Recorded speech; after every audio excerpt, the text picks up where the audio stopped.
দেশব্যাপী চলছে তীব্র গ্যাস সংকট ও লোডশেডিং। এতে চরম ভোগান্তিতে পড়েছেন সাধারণ মানুষ। গাজীপুরের কালিয়াকৈরে গ্যাসের চাপ কম থাকায় অধিকাংশ শিল্প কারখানা ও সিএনজি পাম্প কার্যত বন্ধ রয়েছে। কিছু পাম্পে সামান্য গ্যাস সরবরাহ থাকলেও শিল্প কারখানার লরি ও পরিবহনগুলোতে গ্যাস দেয় সাধারণ সিএনজি চালকদের অপেক্ষা হচ্ছে দীর্ঘ। এদিকে গ্যাস সংকটে থমকে গেছে শিল্পাঞ্চল টঙ্গী এলাকার কারখানাগুলোর উৎপাদন। অধিকাংশ কারখানা মালিক নিজেদের লোকসান কমাতে শ্রমিকদের সাময়িকভাবে চাকরি থেকে অব্যাহতি দিয়েছেন।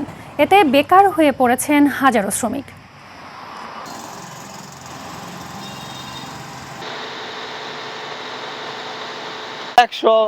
এমুকেরা পায় সারাদিন 3 ঘন্টা 4 ঘন্টা বয়ে থেকে গ্যাস ঢুকে মাত্র 200-250 টাকা।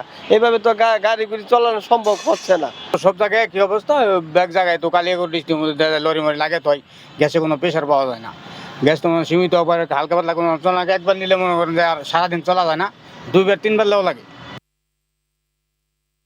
এ নিয়ে আরও জানাতে টঙ্গী থেকে সরাসরি যুক্ত হচ্ছেন সহকর্মী নাইমুল হাসান।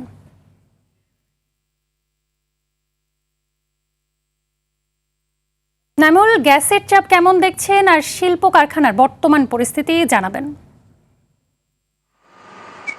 অন্তরা, আজ কিন্তু প্রায় 1 মাস পেরিয়ে গেছে গাজীপুরের টঙ্গীতে গ্যাসের যে তীব্র সংকট সেটি কিন্তু আমরা এখান থেকে দেখতে পাচ্ছি।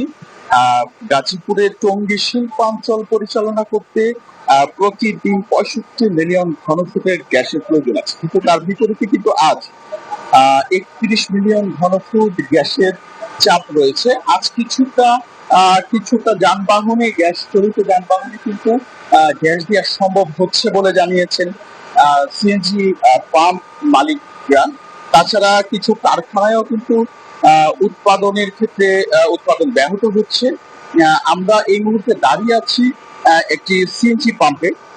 এখানে দেখা যাচ্ছে গাড়ির কিন্তু একটি দীর্ঘ সারি তৈরি হয়েছে। তাছাড়া এখানে 3 থেকে 4 ঘন্টা দাঁড়িয়ে গ্যাস নিতে তাদের বেশ বিড়ম্বনায় পড়তে হচ্ছে, এবং তারা যে পরিমাণ গ্যাসের চাহিদা রয়েছে সে পরিমাণ তারা নিতে পারছে না। আজ কিন্তু 200 থেকে 250 টাকার গ্যাস নিতে পারছে। তবে সকালের দিকে কিন্তু গ্যাসের যে পাম্প সেই পাম্পে কিন্তু গ্যাসের চাপ ছিল, এমনটি কিন্তু জানিয়েছেন পাম্পের যারা দায়িত্বে রয়েছেন তারা। তাছাড়া তিতাস আঞ্চলিক যে কর্মকর্তা রয়েছে তিতাসে, তার সঙ্গে আমার কথা হয়েছে। গ্যাসের কিন্তু কিছুটা উন্নতি হলেও আসলে কাঙ্ক্ষিত যে গ্যাসের চাহিদা সেটি কিন্তু মিলছে না। তো এমনটি আমাদেরকে জানিয়েছেন তিতাস কর্তৃপক্ষ। তাছাড়া যে শিল্পাঞ্চলে গ্যাসের যে বিষয়টি রয়েছে সেটি একটি গাড়িতে কিন্তু 8 থেকে 10টি করে সিলিন্ডার ভর্তি করে বিভিন্ন পাম্পে নিয়ে যাওয়া হচ্ছে, এবং পাম্প থেকে সেগুলো ভর্তি করে কারখানা চালানোর চেষ্টা করা হচ্ছে।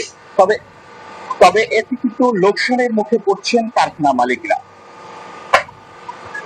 আমার কাছে গাজীপুরের টঙ্গী থেকে কিন্তু গ্যাসের সর্বশেষ তথ্য ছিল এটি। ধন্যবাদ।